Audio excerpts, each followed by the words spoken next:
నమస్తే, welcome to I Witness News. బులెటిన్ల ముందుగా హెడ్లైన్స్. తెలంగాణ అమరవీరులకు నివాళులు అర్పించిన కాంగ్రెస్ నేతలు. అమరవీరుల స్తూపానికి పాలాభిషేకం చేసిన విహెచ్ ఎమ్మెల్యే రోహిత్. అదానితో చీకటి ఒప్పందం ప్రశ్నిస్తున్న ప్రతిపక్షం, గొంతు నొక్కుతున్న రేవంత్ రెడ్డి, హరీష్ రావు విమర్శ. బీజేపీ పాలిత ప్రాంతాల్లో కనిపించని అభివృద్ధి కాంగ్రెస్ పాలిత రాష్ట్రాల్లో కనిపిస్తోంది.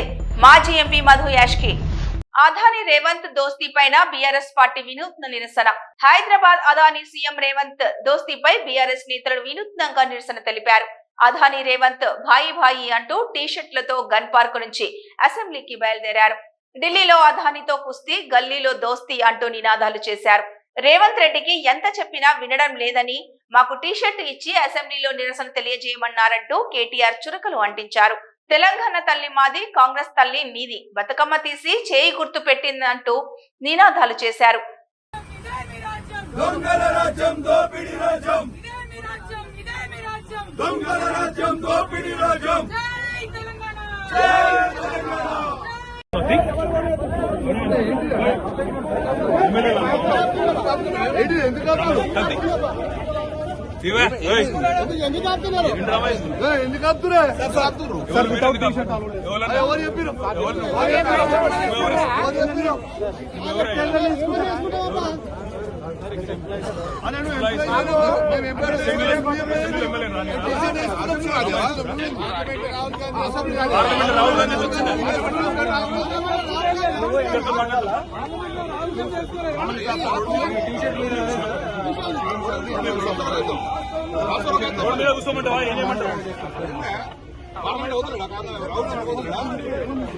రోడ్ మీద ఆపుతారు మీరు వేసుకునే డ్రెస్ అని చెప్తారా మీకు?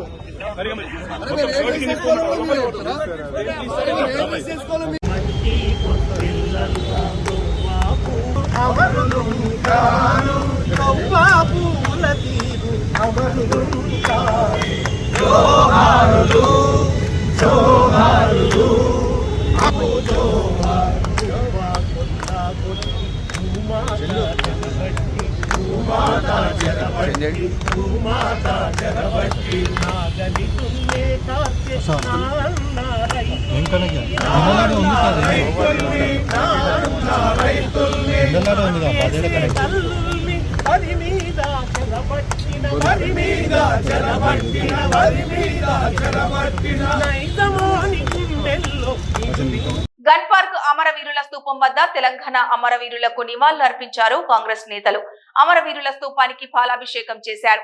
కాంగ్రెస్ నాయకులు విహెచ్ రోహిత్ రెడ్డి, మెట్టు సాయి కుమార్, చరణ్ కౌశిక్. విద్యార్థి అమరవీరులకు సోనియా గాంధీ గారి నాయకత్వం, సోనియా గాంధీ గారి నాయకత్వం.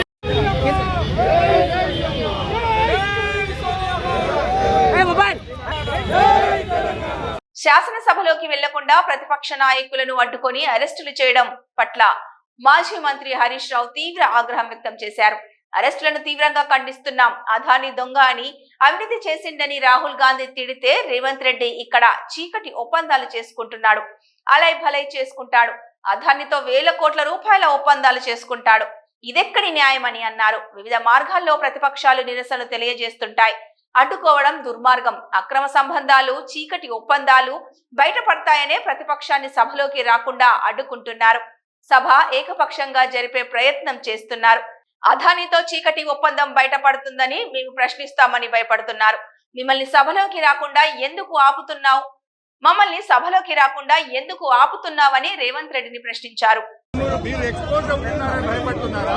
మరి రాహుల్ గాంధీ మీ నాయకులే అదాని బీజేపీ ఒకటని, అదాని దొంగని, అదాని తప్పులు చేసిందని, అదాని గురించి రాహుల్ గాంధీ తింటాడు. నువ్వేమో చీకట్లో ఒప్పందాలు చేసుకుంటావు, అలాయి బలాయి చేసుకుంటావు. మా అదానితోని వేల కోట్ల రూపాయలు అగ్రిమెంట్ చేస్తున్నావు. ఇది ఎక్కడి న్యాయమో నేను ఈ రోజు రేవంత్ రెడ్డి అడుగుతా ఉన్నాను. అయినా మొదటి రోజు శాసనసభ సమావేశాల్లో గతంలో అనేక మంది శాసనసభ్యులు, విపక్షాలు, ప్రతిపక్షాలు అంబేద్కర్ నుంచి రైతుల పక్షాన గడ్డి పట్టుకొని పోయిన సందర్భాలు ఉన్నాయి. కన్నీళ్లు పట్టుకొని పోయిన సందర్భాలు ఉన్నాయి. నిరసన రూపాల్లో ప్రభుత్వాన్ని తట్టి లేపడానికి, ప్రభుత్వం మీద ఒత్తిడి పెంచడానికి, ప్రభుత్వ తప్పిదాలు ఎత్తి చూపడానికి ప్రతిపక్షాలు వివిధ రూపాల్లో ప్రయత్నం చేస్తాయి. మరి మమ్మల్ని ఎందుకు నొక్కుతా ఉన్నారు అంటే మీ దగ్గర సమాధానం లేదు. మీ అక్రమ సంబంధాలు బయటపట్టాయి, మీ చీకటి ఒప్పందాలు బయటపట్టే భయంతో ఇవాళ మమ్మల్ని సభలో రాకుండా ఆపుతా ఉన్నారు. ఇది చాలా దుర్మార్గమైనటువంటిది. ఈ రోజు శాసనసభ ఏకపక్షంగా జరిపే ప్రయత్నం చేస్తున్నారు. అదానీ కాంగ్రెస్ ల మధ్య చీకటి ఒప్పందం ఉన్నదా లేదా, లేకపోతే ఎందుకు భయపడుతున్నారు? అదానీతో మీకు చీకటి ఒప్పందాలు లేకపోతే, టేబుల్ కింద ఒప్పందాలు లేకపోతే మమ్మల్ని ఎందుకు ఆపుతున్నావు రేవంత్ రెడ్డి అని అడుగుతా ఉన్నా. నీ రాహుల్ గాంధీ నిన్నగాక మొన్న పార్లమెంట్ లో టీ షర్ట్ వేసుకొని అదానీ మోడీ బాయ్ బాయ్ అని, అదానీ బీజేపీ బాయ్ బాయ్ అని రాహుల్ ప్రియాంకలకు ఇబ్బంది లేనప్పుడు మాకెందుకు ఇబ్బంది? ఎందుకంటే నువ్వు తప్పు చేసినావు, నువ్వు చీకటి ఒప్పందాలు చేసినావు, నీ అక్రమ సంబంధాలు బయటపట్టే భయం పట్టుకొని రేవంత్ రెడ్డి గారు మా గొంతు నొక్కి శాసనసభలకు పోకుండా బీఆర్ఎస్ శాసనసభ్యులను అరెస్ట్ చేయడాన్ని తీవ్రంగా ఖండిస్తా ఉన్నాం. వెళ్ళి మాట్లాడడానికి కదా మేము వెళ్తున్నది. సభలో మేము ఈ యొక్క విషయాలను ఎక్స్పోజ్ చేసి ఇక్కడి నుంచి యావత్ దేశానికి కాంగ్రెస్ డబుల్ స్టాండర్డ్స్ ని ఎక్స్పోజ్ చేయాలని. గల్లీ కాంగ్రెస్ ఒక తీరు, ఢిల్లీ కాంగ్రెస్ ఒక తీరు. ఢిల్లీ కాంగ్రెస్ ఏమో అదానీ చోర్ హే అంటారు, గల్లీ కాంగ్రెస్ ఏమో అదానీ బాయి బాయి అంటున్నాడు. అంటే రాహుల్ గాంధీకేమో అదానీ చోర్ లెక్క కనబట్టుండు, రేవంత్ రెడ్డి లెక్కేమో దోస్తు లెక్క కనబట్టుండు. మరి ఇప్పుడు రాహుల్ గాంధీది కరెక్టా, రేవంత్ రెడ్డి కరెక్టా? నిజంగా అదానీ చోరా, అదానీ దోస్తా? ఇలా రాహుల్ గాంధీది ఒక డైలాగ్ ఎట్లుంటది, ఇలా రేవంత్ రెడ్డి ఒకటి ఎట్లుంటది? ఇద్దరు ఒకే పార్టీ కదా. మీ నాయకుడు ఒక తీరు, నీదొక తీరా రేవంత్ రెడ్డి అని మేము అడుగుతా ఉన్నాం. బంజారాహిల్స్ లోని ఓ ప్రైవేట్ హాస్పిటల్లోకి వెళ్లి వైద్య పరీక్షలు చేయించుకున్నారు నటుడు మంచు మనోజ్. నిన్న తనపై తన తండ్రి అతని అనుచరులతో దాడి చేయించాడని ఆరోపించారు. మంచు మనోజ్ హాస్పిటల్లో మంచు మనోజ్ కు వైద్య పరీక్షలు నిర్వహించారు డాక్టర్లు. పూర్తి వివరాలు తెలియాల్సి ఉంది.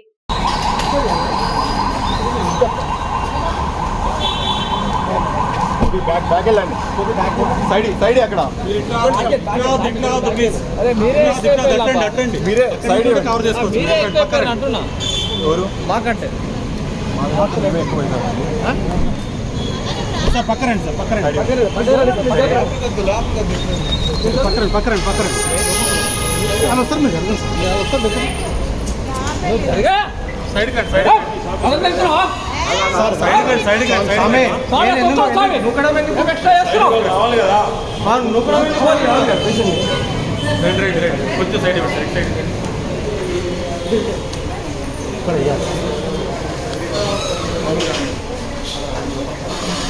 కొంచెం దూరం నుంచి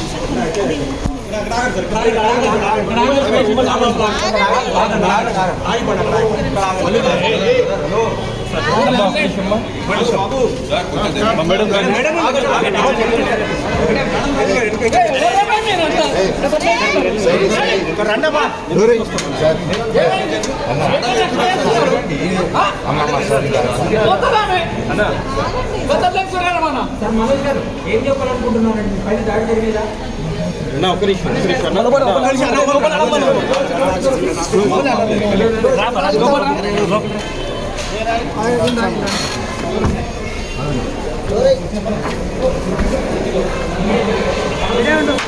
నల్గొండ వేములపల్లి మండలం శెట్టిపాలెం గ్రామంలో వృద్ధుడైన మామపై విచక్షణారహితంగా దాడికి తెగబడింది ఓ కోడలు.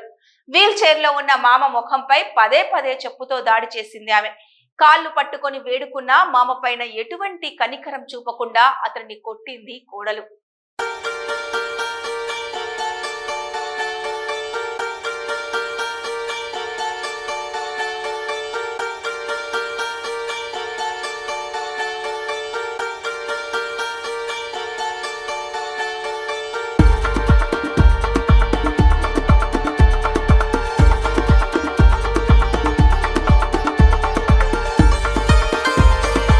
విశాఖపట్నం విశాఖ సాగర తీరంలో నేవీ బ్యాండ్ మ్యూజిక్ హోరెత్తింది. 57వ సబ్ మెరైన్ దినోత్సవం సందర్భంగా నేవీ సిబ్బంది లైవ్ మ్యూజిక్ తో ప్రజలను అలరించారు. ఆకట్టుకునేలా నేవీ సిబ్బంది మ్యూజిక్ కు ప్రజలు మైమరిచిపోయారు. సాయంత్రం వేళ సాగర తీర అందాలను తిలకించేందుకు వచ్చే ప్రజలను నేవీ మ్యూజిక్ కట్టిపడేసింది. కిరటాలతో పోటీ పడుతూ నేవీ సిబ్బంది వాయిద్యాల నుంచి పుట్టుకొచ్చిన మ్యూజిక్ హైలైట్ గా నిలిచింది. ఈ మ్యూజిక్ ను నేవీ అధికారులు కూడా తిలకించారు. నేవీ సిబ్బంది మ్యూజిక్ కార్యక్రమంతో ఆర్కే బీచ్ వద్ద సందడి వాతావరణం నెలకొంది.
విశాఖపట్నం వందల కోట్ల ప్రజాధనంతో గత ప్రభుత్వ హయాంలో నిర్మించిన రిషికొండ ప్యాలెస్ భవనాలను సద్వినియోగపరిచే చర్యలను కూటమి ప్రభుత్వం చేపట్టాలని విశాఖలో బుద్ధిస్ట్ మాన్యుమెంట్స్ ప్రొటెక్షన్ కమిటీ కోరింది. ఈ మేరకు విశాఖ దక్షిణ నియోజకవర్గం ఎమ్మెల్యే వంశీకృష్ణ శ్రీనివాస్ ను కలిసి సభ్యులు వినతి పత్రాన్ని అందజేశారు. అనంతరం సభ్యులు వెంకటరమణ మాట్లాడుతూ ఏపీకి ప్రత్యేకంగా మ్యూజియం లేదని ఈ భవనాన్ని మ్యూజియంగా ఏర్పాటు చేయాలని కోరారు. నా పేరు Kothapalli Venkataramana. Buddhist monument protection committee సభ్యులందరూ కూడా ఈరోజు ఎమ్మెల్యే గారైనటువంటి శ్రీ వంశీకృష్ణ శ్రీనివాస్ యాదవ్ గారిని కలవడానికి వచ్చాం. కారణం ఏంటంటే గత ప్రభుత్వంలో జగన్మోహన్ రెడ్డి గారు రుషికొండ కొండపైన పర్యావరణాన్ని కూడా పక్కన పెట్టి ఒక ప్యాలెస్ నిర్మాణం జరిగింది. ఆ ప్యాలెస్ ప్రజాధనంతో కోట్లాది రూపాయలతో అత్యున్నత ప్యాలెస్ ని నిర్మాణం చేసింది ఆనాటి ప్రభుత్వం. ఈనాటి ప్రభుత్వాన్ని మేము కోరుకునేది ఏంటంటే కోట్లాది రూపాయలు ప్రజాధనంతో కట్టిన ప్యాలెస్ ని రాష్ట్ర మ్యూజియం గా చేయాలని మేము కోరుకుంటున్నాం. ఈ సందర్భంగానే రాష్ట్ర తెలుగుదేశం నాయకులైనటువంటి ఎమ్మెల్యే గారు పల్లా శ్రీనివాస్ గారిని, అదేవిధంగా బీజేపీ నాయకులు విష్ణుకుమార్ రాజు గారిని, ఇప్పుడు వంశీకృష్ణ శ్రీనివాస్ గారిని మేము కలుస్తూ ఉన్నాం. కారణం ఏంటంటే కూటమిలో ఉన్న ప్రభుత్వం, ఈ కూటమి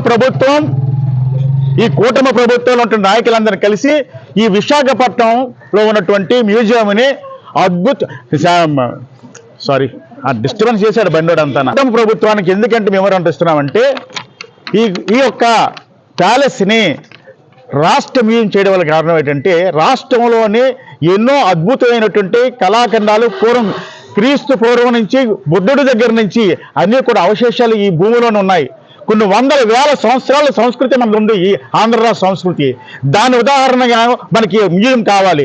ఇప్పటికే రాష్ట్రం 2014 విడిపోయిన తర్వాత మన మ్యూజియం హైదరాబాద్లో ఉండిపోయింది. కానీ రాష్ట్రానికి ఈ రోజు వరకు కూడా మనకి మ్యూజియం లేదు. కాబట్టి రాష్ట్ర రాజధాని కోసం ఈరోజు ఈ ప్రభుత్వం ఎంతైతే కృషి చేస్తుందో ఈ రాష్ట్ర మ్యూజియం కూడా కావాలి. కాబట్టి అత్యున్నతమైనటువంటి ప్లేస్ కాబట్టి దాన్ని ఇక్కడ ఏదైతే విశాఖపట్నంలో ప్యాలెస్ ని రాష్ట్ర మ్యూజియం చేసి మన చరిత్రని ఖండాంతరాలు కూడా తెలియజేయాలని నేటి కూటమి ప్రభుత్వానికి తెలియజేయడానికి ఈరోజు ఎమ్మెల్యే అయినటువంటి వంశీకృష్ణ శ్రీనివాస్ గారిని కలవడానికి వచ్చాం. దీన్ని పురస్కరించి ఆయన ఏమన్నారంటే తప్పకుండా కృషి చేస్తాం, మా పవన్ కళ్యాణ్ గారు కూడా చెప్తాం, మా పార్టీ అధ్యక్ష వారికి చెప్తాం, మిగతా కూటమి వారికి చెప్తా అని చెప్పారు. కాబట్టి ఈ విధంగా ముందుకు పోయినట్లయితే మన రాష్ట్ర చరిత్ర ప్రపంచవ్యాప్తంగా ఉంటుందని తెలియజేస్తున్నాం.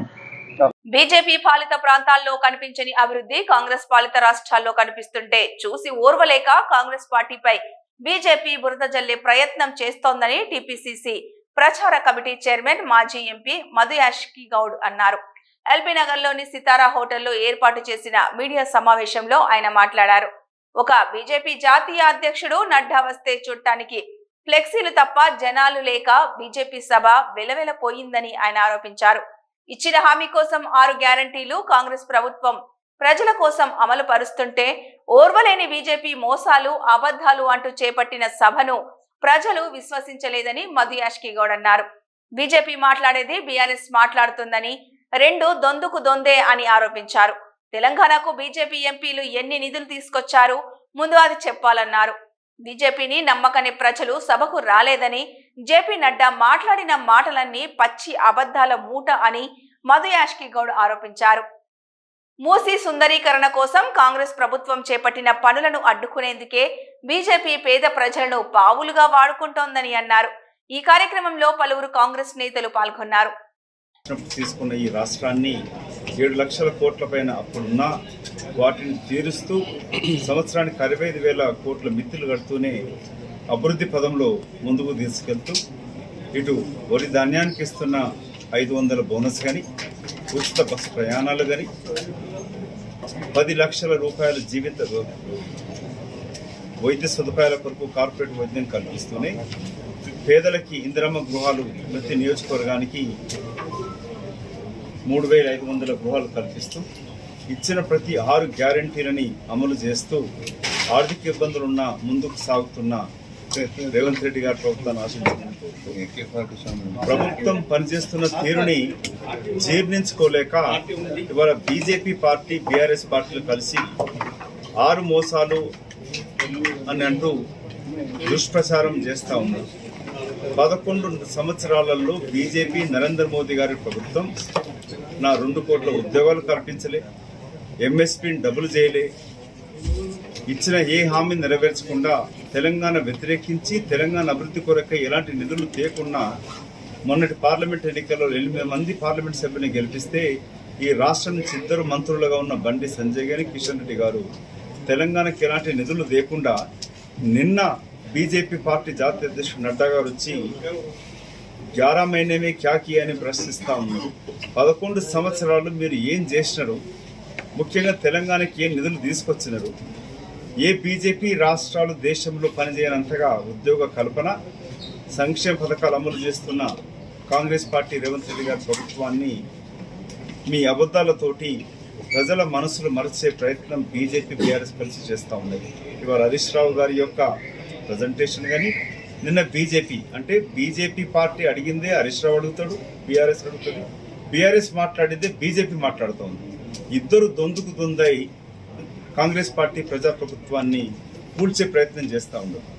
వివిధ రాష్ట్రాలలో మీరు కూల్చి అటు సబర్మతి నదిని బాగు చేస్తారు, కానీ మూసీ నది పర్యవేక్షించడానికి వారికి లేక మూసీ నది యొక్క ప్రక్షాళనకి మాత్రం బీజేపీ పార్టీ ఎలాంటి పథకాలు రచించలేదు. నిన్న హైదరాబాద్కు వచ్చినప్పుడు మిత్రులు కార్పొరేట్ గారు అడిగినట్టుగా ఎన్ని నిధులు తీసుకొచ్చినారు మీరు?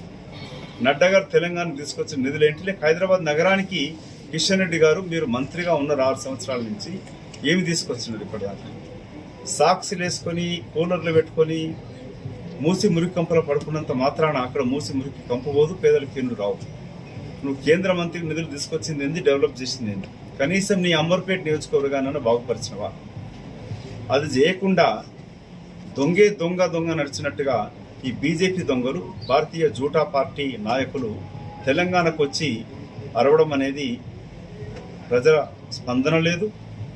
మీకు 2,000 పోస్టులు పెట్టిన మా మిత్రులు చెప్తా ఉండే 2,000 మంది కూడా లేని జనాభాను తీసుకొచ్చుకొని ఖాళీ చైర్ల ప్రసంగాలు ఇచ్చిన బీజేపీ పార్టీ దుష్ప్రచారం కొట్టడానికి కొరకు ఈ సమావేశం. దీంట్లో మీకు చెప్పాల్సిన 2-3 విషయాలు. ఇటు ఇచ్చిన ప్రతి హామీ నెరవేరుస్తూనే ఆర్థిక ఇబ్బందులు ఉన్నా కూడా మహాలక్ష్మి పథకం కింద ఇచ్చే ఉచిత బస్సు ఇస్తూనే ఉచిత 500కి గ్యాస్ సిలిండర్ ఇస్తూ 2,500 కూడా త్వరలోనే ఇవ్వడం జరుగుతుంది. రైతు బంధు కూడా ముఖ్యమంత్రి గారు చెప్పినట్టుగా సంక్రాంతిలో ఇవ్వడం జరుగుతుంది. ప్రతి హామీ నెరవేరుస్తూనే ఈ ప్రభుత్వాన్ని కొనసాగిస్తూ హైదరాబాద్ నగరాన్ని ముఖ్యంగా గ్లోబల్ సిటీగా ఎదగడానికి కొరకు ప్రపంచ నగరాలతోటి పోటీ పడేటట్టుగా ముఖ్యమంత్రి గారు రచించిన తీరు, ఎస్పెషల్లీ మన ప్రాంతం, మా ప్రాంతం సాగర్ రోడ్ కానీ శ్రీశైలం రోడ్ ఈ ప్రాంతంలో ఫ్యూచర్ సిటీ ద్వారా అటు గచ్చిబౌలి ప్రాంతమే కాకుండా ఈ ప్రాంతం వెనుకబడి ఉన్నది, దీన్ని అభివృద్ధి చేస్తా అనుకున్న ప్లాన్లు కానీ మీరు చూస్తే ఈ ప్రాంత ప్రజలు కూడా ఆదరించాలని కోరుకుంటూ, ముఖ్యంగా ఎల్బీ నగర్ ప్రాంతానికి మెట్రోని ఇటు నాగోల్ నుంచి ఇటు హైదరాబాద్కి విస్తరించి ఎయిర్పోర్ట్ కనెక్షన్ పెంచడం. JP Nadda BJP national president. Media మిత్రులకు నమస్కారం. మరి టీపీసీసీ ప్రచార కమిటీ చైర్మన్ మదన్న గారికి, అదేవిధంగా రాజశేఖర రెడ్డి గారికి, రామ్మోహన్ గౌడ్ గారికి, సుజాత గారికి, యువజన కొత్తగా ఎన్నికైన మార్కెట్ కమిటీ డైరెక్టర్లకు, కాంగ్రెస్ పార్టీ సీనియర్ నాయకులందరికీ పనిచేయాల ఉద్దేశంతో పోతున్నారు. దగ్గర ఉప్పుని 6 గ్యారంటీల దగ్గర 4 దాకా అయినాయి. చెప్పని కూడా 4-5 కూడా చేయడం జరిగింది. రాబోయే రోజుల్లో ఎవరు ఊహించని లెవెల్లో ఉన్నటువంటి దాన్ని కేటీఆర్ గారు కానీ వాళ్ళంతా కూడా మేమున్న టైంలో చేసినాం, ఇక మేము తప్ప ఎవరు చేయలేరు అన్న ఉద్దేశంతో పబ్లిక్ లని ఒక రాంగ్ మెసేజ్ పోయేలా తీసుకోపోతారు, కానీ అది ఎప్పటికి కూడా జరగదు. మేడ్చల్ జిల్లా మేడిపల్లి బండి గార్డెన్ లో ది గ్రేట్ ఇండియన్ బులికత్తు మీట్ 2024 జరిగింది. డాగ్ లవర్స్ అనేక మంది ఈ ప్రోగ్రామ్ కు విచ్చేశారు.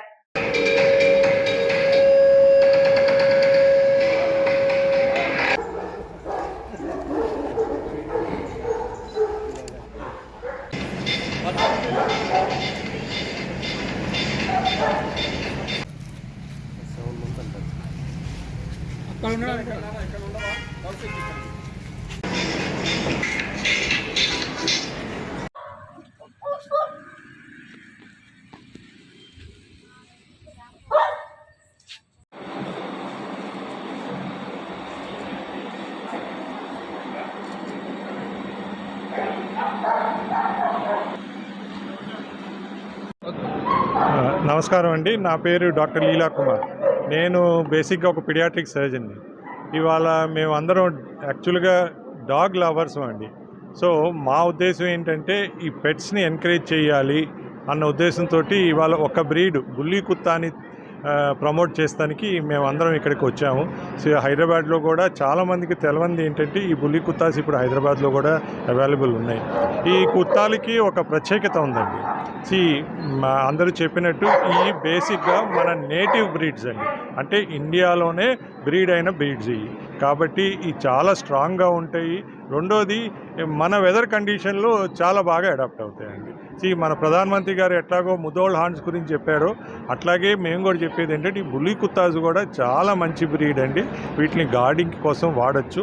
రెండోది ఏంటంటే very very loyal dogs. So మేము చెప్పేది ఏంటంటే అందరం ఈ నేటివ్ బ్రీడ్స్ని ప్రమోట్ చేయాలి అన్న ఉద్దేశంతో ఇవాళ ఈ ఎగ్జిబిషన్ అనేది పెట్టుకున్నాము. పబ్లిక్ కూడా ఈ డాగ్స్ చూపించి వీటి గురించి అవగాహన కల్పించాలన్న ఉద్దేశంతో ఇవాళ అందరం కలిసామండి.